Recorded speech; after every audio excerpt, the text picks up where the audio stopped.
Assalamualaikum warahmatullahi wabarakatuh. Salam sejahtera untuk kita semua. Om Swastiastu. Namo Buddhaya, salam kebajikan rahayu. Pemirsa yang berbahagia, kita berjumpa kembali dalam bincang-bincang Tunisia bersama Gus Dubes.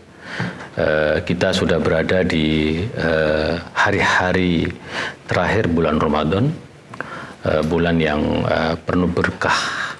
Tetapi KBRI Tunis, alhamdulillah, selama 1 bulan ini kita menghadirkan informasi, ilmu, dan tentu saja pengalaman-pengalaman yang dapat menginspirasi kita.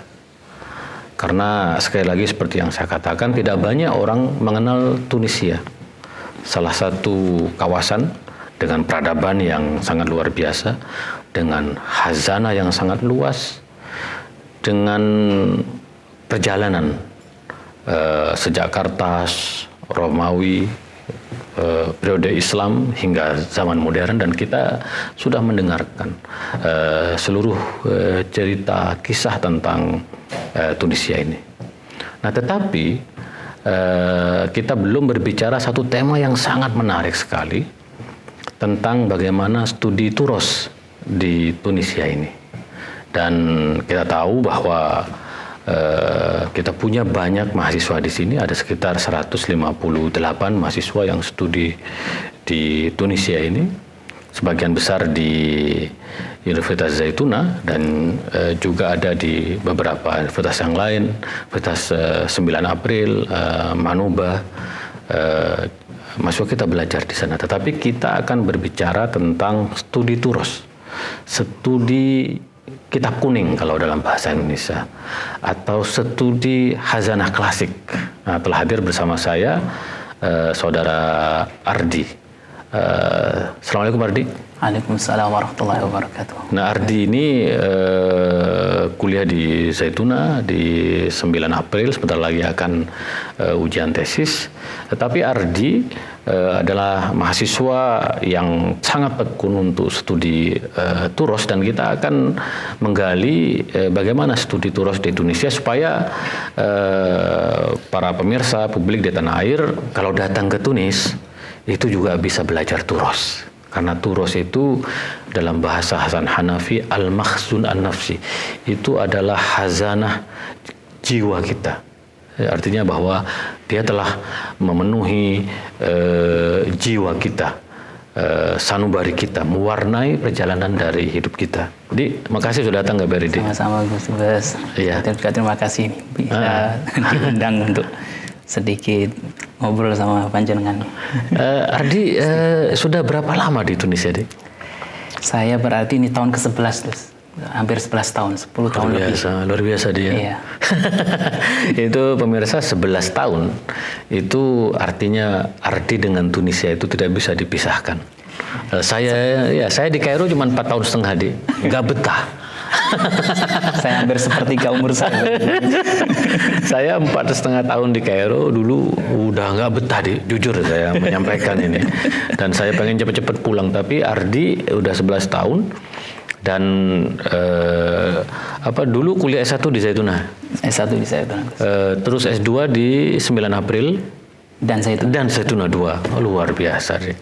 Nah, kita akan langsung masuk pada studi turos. Bagaimana Ardi melihat pemandangan studi turos di Tunisia sejauh yang Ardi rasakan, alami, dan tentu membentuk, karena Ardi kalau bicara kepada kami di sini, kita harus menguasai turos.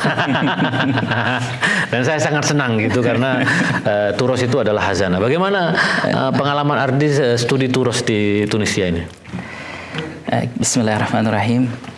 Assalamualaikum warahmatullahi wabarakatuh.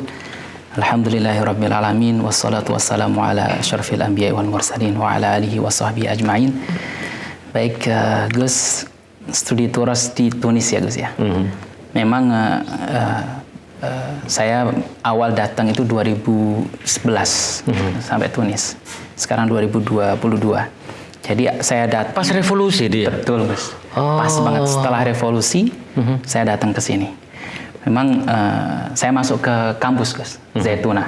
Tapi memang waktu itu saya juga pingin kalau bahasanya itu mencari halakoh ngaji lah. Nah, tadi studi turos tadi. Memang, kalau di Kairo ruwak. Iya, pojok-pojok studi untuk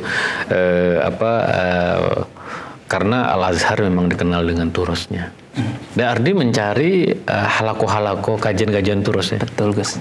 Saya sempat mencari waktu itu 2011 karena baru revolusi, memang waktu itu belum banyak Gus. Bisa dibilang ya hampir masih nggak ada lah.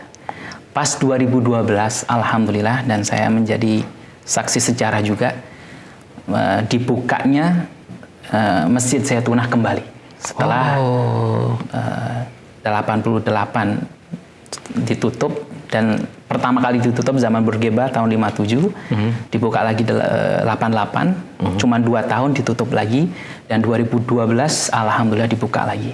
Wow. Di situ dibuka tadi yang disebut dengan studi turas Ta'lim Zaituni. Wow. Ya, hadir dari segala penjuru negara Tunisia, artinya provinsi-provinsi yang lain itu masyayikh Zaitunah yang dulu yang tua-tua itu, yang sepuh-sepuh itu. Jadi yang 80. Ardi ini menjelaskan daging-daging. Saya hanya sedikit mensarah ya penjelasan Ardi. Ya memang di sini ini kalau masjid atau jame itu biasanya tidak hanya digunakan untuk sholat. Sama dengan di Al-Azhar atau Jami'ul Azhar, sebelum menjadi itu Jami' dulu atau Zaituna itu masjid.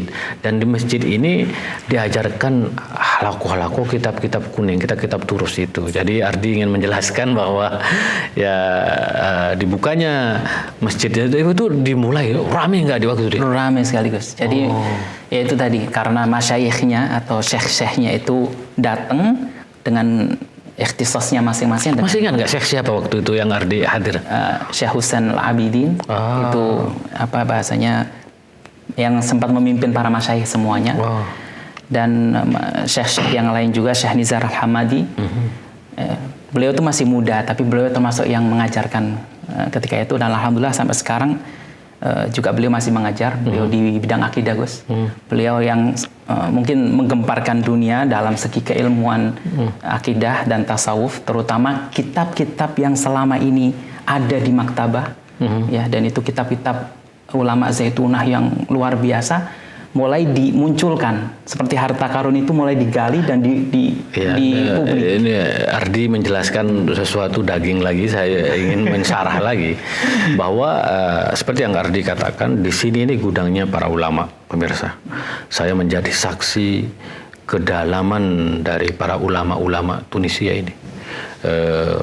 Bahasa Arabnya indah sekali, menguasai kitab-kitab turos, kitab-kitab kuning dengan sangat luar biasa. Maka Ardi tadi ingin mengatakan bahwa kepada kita semua bahwa memang halako itu kajian-kajian kitab kuning atau kajian turos itu memang dipandu langsung oleh ulama-ulama yang berkualitas. Jadi waktu itu kajian turosnya di Masjid Zaitunah hampir tiap hari, Tiap hari Gus. Tiap hari, dan itu sama seperti tradisi Al-Azhar yang di pojok-pojok tiang-tiang dengan masyayikh jurusannya tertentu, jurusannya masing-masing. Kemudian dari pagi bahkan sampai malam lagi. Waduh. Ya, saya malam. Dan dulu saya masih ingat ini cerita menarik kayaknya. Waktu saya di Kairo itu saya punya teman satu kamar, itu nggak pernah absen dalam kajian turus, nggak pernah absen. Walaupun kalau Ardi kan tempat tinggalnya bisa jalan kaki, ini 30 kilo loh ke Masjid Al-Azhar dan ngikuti halako, dan itu lama tidak ada, dan sekarang mulai ramai lagi di Al-Azhar. Dan jadi waktu itu kajian turusnya itu masih ingat waktu Ardi pertama kali di bidang apa saja? Saya sempat ikut qiraat, kemudian akidah, kemudian akhlak. Akhlak apa kita apa, Dik? Beliau-beliau ini punya, jadi Zaitunah itu sebuah madrasah Gus ya, yang punya kitab sendiri-sendiri. Jadi susunannya daripada Zaitunah sendiri. Judulnya Kitabul Akhlaq, Gus. Itu mungkin karena saya masih baru waktu itu, jadi mustawanya atau levelnya kan level awal. Mungkin kesananya sekarang kalau yang saya tahu yang dikaji Hikam Ibnu Athaillah. Keren. Kemudian kitab-kitab yang lebih ini ya, Tanwir fi Isqati Tadbir. Iya. Tapi kalau saya dulu masih pertama itu Kitabul Akhlaq. Gitu. Dan memang Taklim Zaituni itu seperti tadi saya bilang, dia subhanallah sebuah madrasah yang sangat pesat, bahkan dulu menjadi pusat di Afrika. Ya. Kita tidak bisa bilang ini lebih maju, tapi memang nyatanya Tunis lebih maju bahkan dari Jazair, bahkan dari Maroko, dari Maghrib. Ya, semua pemirsa harus tahu bahwa peradaban yang kita sebut dengan peradaban kosmopolit ya, peradaban keilmuan itu memang dari sini, dari Zaitunah ini, dari Masjid Zaitunah, baru kemudian ke Al-Azhar, bagaimana setelah itu ke Qarawiyyin kan. Jadi Ardi ingin mengatakan bahwa memang disinilah sungguhnya adalah pusat dari peradaban Islam itu. Peradaban Islam itu. Ya, sehingga kesininya masih ada semuanya dengan kurikulumnya, bahkan ya mungkin bisa didapati di kitab Al-Aisus Subhu bi Qarib yang dikarang oleh Allamah Thahir bin Asyur. Syekh Thahir bin Asyur. Beliau sedikit menceritakan juga itu di dalamnya tentang bagaimana sistem pembelajaran Ta'lim Az-Zaituni ini. Ini studi turas tadi yang ada di masjid dengan metodenya dan kurikulumnya. Yang mana itu sangat sangat bagus sekali, dan bahkan tingkatannya itu ya sudah universitas. Jadi kalau bahasa sekarang itu ya SMP 3 tahun, SMA 3 tahun, kemudian kayak kuliahnya 5 tahun. Oke. Dan memberikan syahadah juga. Sudah ke pesertanya. Waktu itu di masa yang klasik itu studi turas, tetapi dengan sebuah sertifikat juga, pengakuan lah. Iya, bahwa dan keluar dari Taklim Zaituni ini ulama besar, bahkan ke Mesir. Kalau mungkin teman-teman atau pemirsa tahu itu Syekh Khadir Hussein itu kan Syekhul Azhar, tapi asalnya dari sini dan dari Zaitunah. Dan satu-satunya yang besar Al-Azhar yang dari masjid lulusan kajian Turus tadi. Tapi juga Ibnu Khaldun lulusan situ. Ibnu Khaldun ada lulusan dari Taklim Zaituni, banyak orang tidak tahu. Sehingga keilmuan pesat banget. Kemudian intinya di 2012 dibuka lagi sampai sekarang, walaupun mungkin secara resmi sekarang sudah berpindah dari masjid, akhirnya menjadi sebuah lembaga atau madrasah tersendiri, tidak di masjid. Tapi pada intinya studi turas di sini sangat luar biasa. Ulama-ulamanya juga luar biasa. Bahkan mungkin itu tadi dari segi akidah, dari segi hadis, Gus, kita punya muhadits Tunis yang luar biasa. Mungkin sekarang tanpa berlebihan, tapi memang intinya diakui oleh dunia. Diakui oleh dunia. Siapa sekarang tokoh muhadis yang paling menonjol di Tunisia? Syekh Farid Al-Baji. Syekh Farid Al-Baji. Iya. Syekh Al-Muhaddis Farid Al-Baji. Beliau bahkan yang kalau bahasanya meneruskan ya khalifahnya Syekh Yunus As-Sunjufuri, ulama hadis dari India. Oke. Dia menyerahkan ke khalifahnya ke beliau ini di Tunis. Sehingga banyak sekali ulama-ulama dari manapun ketika datang ke sini ke beliau untuk mengambil hadis. Biasanya Ardi kalau studi turos dalam bidang hadis, tolong jelaskan kepada pemirsa tentang apa saja yang dibaca oleh Ardi dalam studi turos hadis ini. Untuk dalam hadis ini kita alhamdulillah kita juga barusan saja sore tadi saya juga masih ngaji, Gus. Kita nyampe di kitab Sunan Ibnu Majah, Gus. Kutubus Sittah.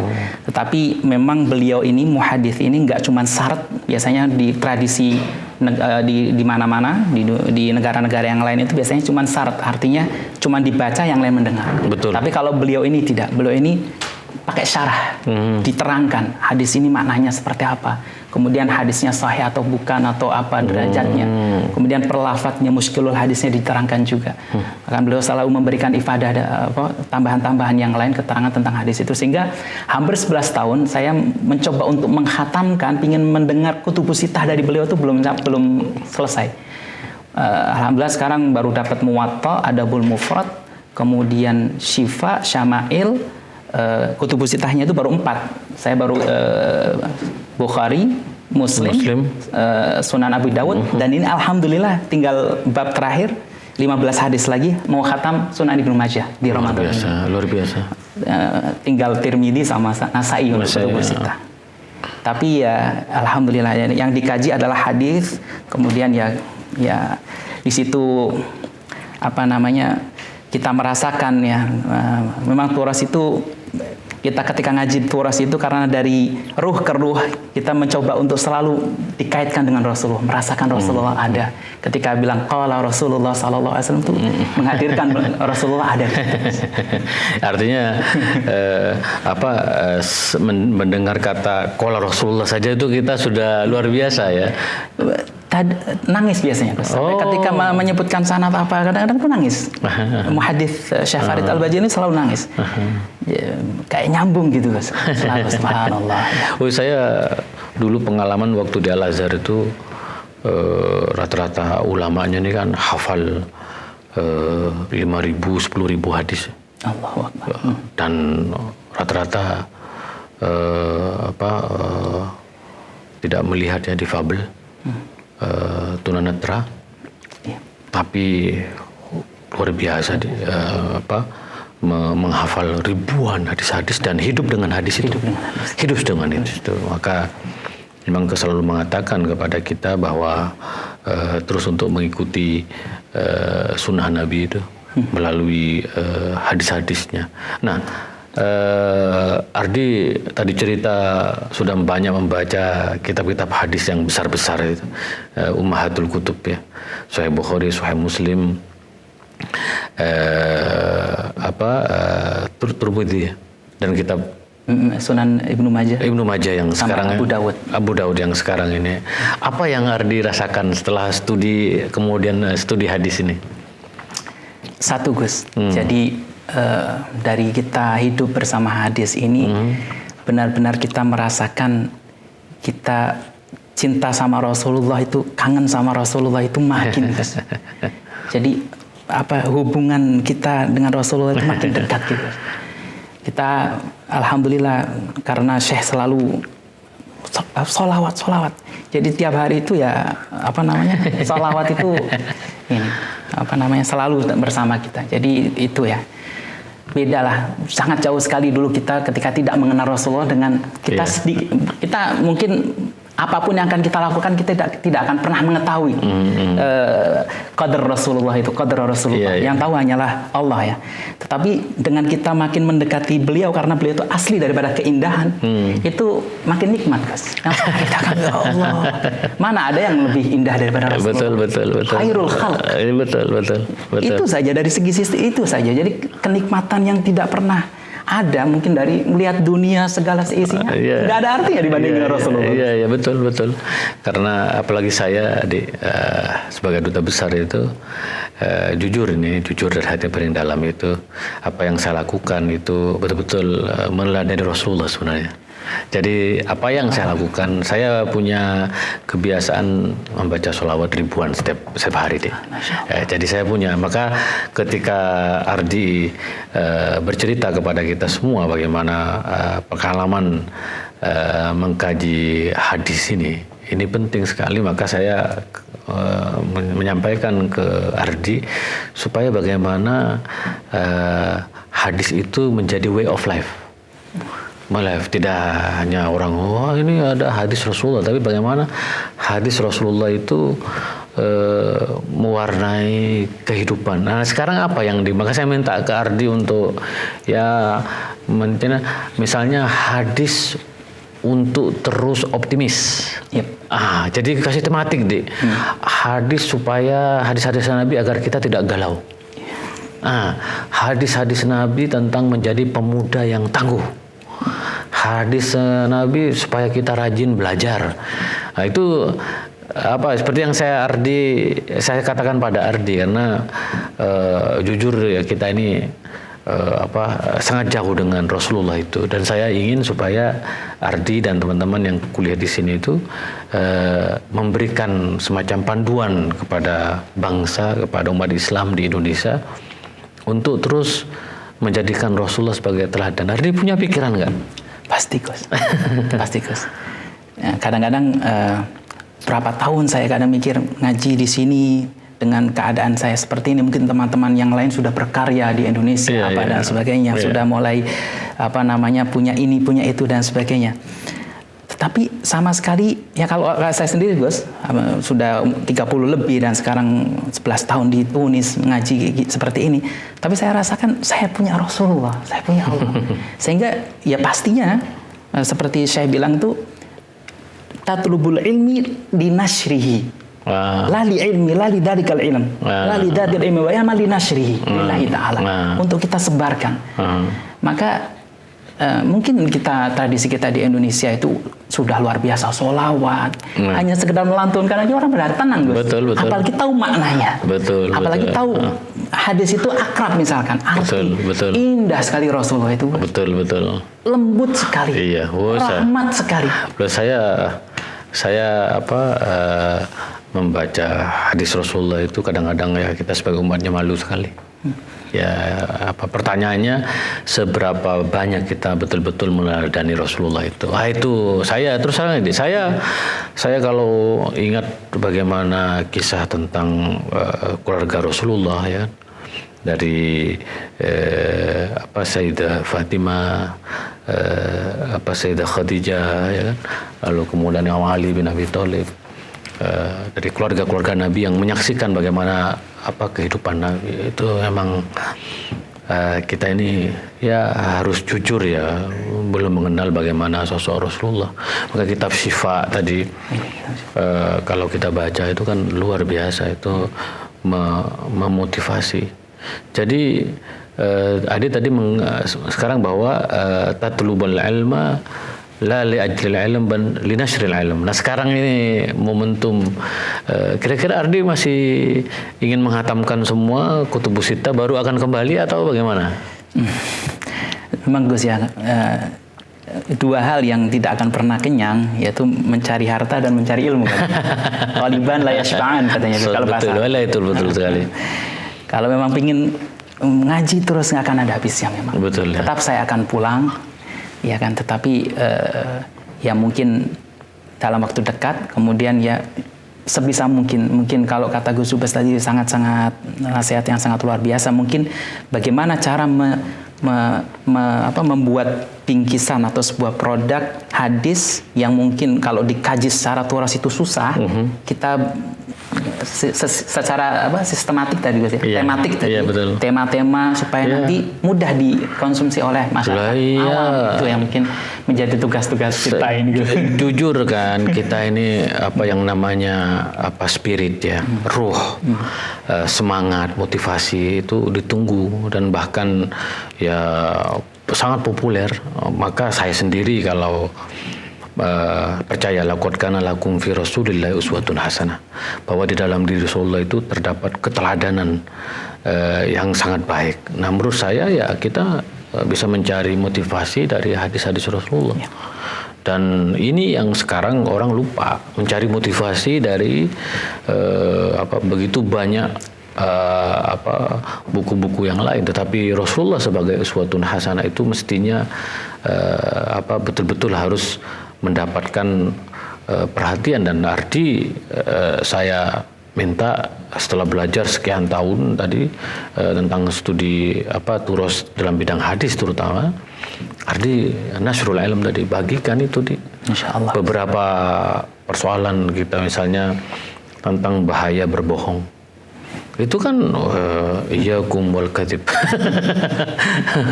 Jadi bahwa berbohong itu ini sangat luar biasa. Jadi Ardi akan terus, dan pemirsa kita ini di Indonesia mohon maaf ya, kekurangan ahli hadis, Dik. Jadi ketika Ardi belajar hadis itu sudah benar, karena Ardi ditunggu di tanah air.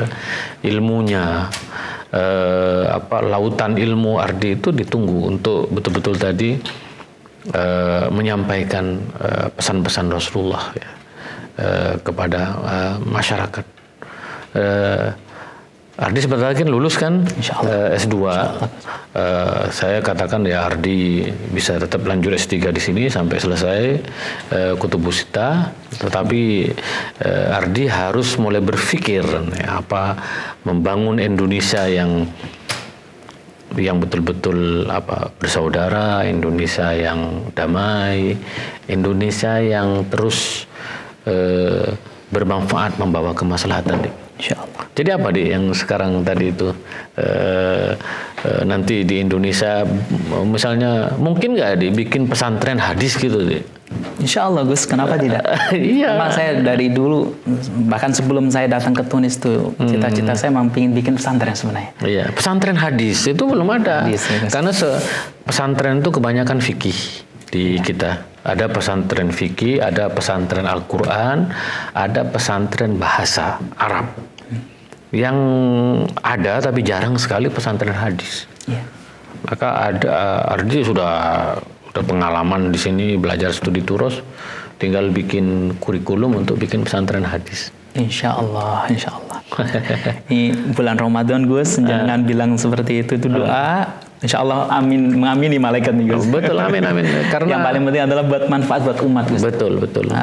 Kita hidup di dunia ini cuma pingin itu Gus. Oh ya, apalagi saya deh. Jadi bagaimana ya kita sekali lagi bahwa teman-teman mahasiswa Indonesia di Tunis ini seperti Ardi yang lama sekali menimba ilmu, yang lama sekali minum dari lautan ilmu di sini, dan kita berharap karena di tangan para ulama, di tangan para cendekiawan, ahli-ahli seperti Ardi ini, kita punya harapan besar bagi Indonesia. Dan saya disampaikan kepada para ulama di sini bahwa KBRI Tunis ini sangat peduli terhadap para ulama-ulama, pada calon-calon ulama mahasiswa nanti yang akan membawa obor pencerahan di Indonesia.